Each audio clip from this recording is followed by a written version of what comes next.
Okay, I'm going to do this as quickly as I can while my family's computer reboots a little bit. I don't know what's going on with that computer sometimes. It's like it's suddenly got to do an update and all of a sudden you can't do anything. Either the flash drive probably needs to be updated or something, I don't know. But anyway,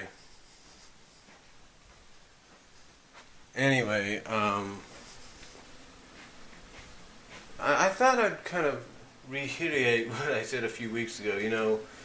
A few weeks ago, I talked about what I would like to see in 2K15 for WWE as well as Injustice, and I took up a majority of it talking about 2K15. But I'd like to talk about what I would like to see in a possible Injustice Gods Among Us sequel. Now, I'm not saying that what we got with the first Injustice isn't bad. It's actually pretty good.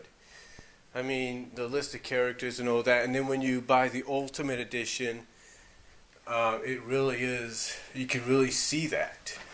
You can really actually see that. So it's you could see what they were going. You could see how good Injustice is, especially the Ultimate Edition. But to me, DC, like Marvel, has such a vast variety of characters that you can legitimately get behind and become fans of. And some of these characters were not seen or not used in Injustice Gods Among Us. Some characters were background characters and that was about it. Nothing more. So, for someone like me that's a comic book fan of DC and Marvel and Archie and, you get the idea. To me, I think in all honesty, if an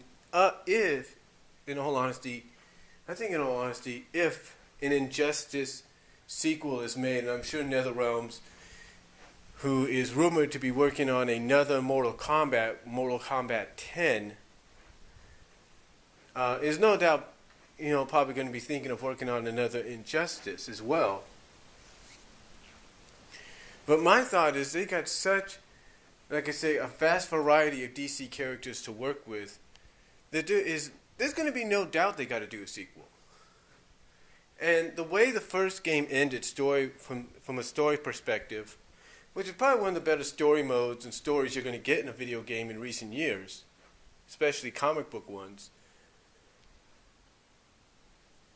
To me, I think there's just so much they can do. There's so much more they can do. I mean, like I say, the way the story ended in the game kind of gives you an idea that there's more to it.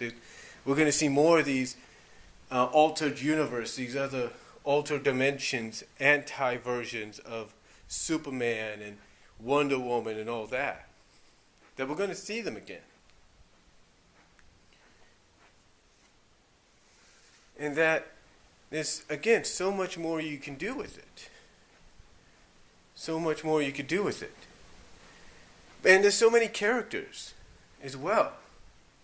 I mean, think about it. You got Hawkman you could use.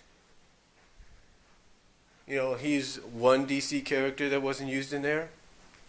Villain-wise, you could take Parasite, who was just in the background, and you could use him as a playable character. Same with Darkseid. Characters like that. Black Canary could have been put in there. Vixen, Steel, Blue Devil. I mean, these are just lists of characters I could think of. Penguin, Riddler. The list just goes on and on and on.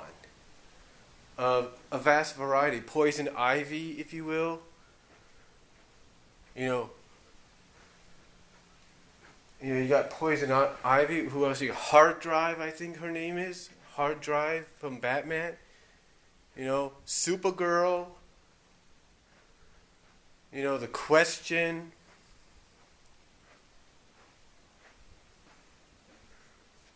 Heck, if you want to Throw in a little Easter egg in there for for a future DLC. You could put in the Wonder Twins, if you will. I mean, just a vast variety. You know, DLC wise, you could put Ink from Batman Beyond. You could put Terry McGinnis as an alternate costume for Batman. I mean, it's just endless of what DC can do. You know, just endless, if you will. You know, who else? You could put Zod's second in command, whatever her name is. I can't think of it right now. From Man of Steel, you could put her in the game. It's just. You can put Wonder Woman's mom in there, for goodness sakes, if you want to. I mean, the list just goes on and on of characters that can be used. You could put Starfire in there, either it's Teen Titan version or adult version. You know, what the interaction she could have with Raven there. You could put Terra in there, if you will. You could put some members of Young Justice in there. It's probably DLCs or alternate outfits for the characters. I mean, to me, and also the landscapes, the areas, the arenas, if you will, that they could fight in. I mean, it's just a list, just a huge list of things. You could have Apocalypse as one of the areas. You know, Krypton maybe, if you wanted to do that. I mean, just a whole parenthral and vast variety of characters and locations that could be used in an Injustice sequel. I mean, the vast variety. You know, you could add in maybe, you know, for playable characters, maybe DLC-wise, you can add in Lois Lane. You know, there's been several times where Lois has gotten superpowers. You can add her in as just a regular fighter, or maybe even alternate costume. You can give her her superhero costume. Same with Jimmy Olsen. He's been through that. You know,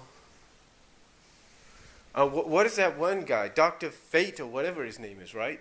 You could add him in there. I mean, again, it's just, the list goes on and on and on of who could be added. I mean, think about that. Think about it. I mean, I'm looking at my DC stuff right now, and some of the DC movies I have right now, and, you know, there's Nightshade. You know, she's from the new Batman cartoon, and also appeared in Public Enemies. You know, you got Gorilla Grodd you could put in there. Shatara. Giganta. You know, the list goes on. That's basically who I would like to see in an Injustice sequel. Let me know what you guys think. Comment below, and I'll talk to y'all later. But let me know who you like to see and what you would like to see.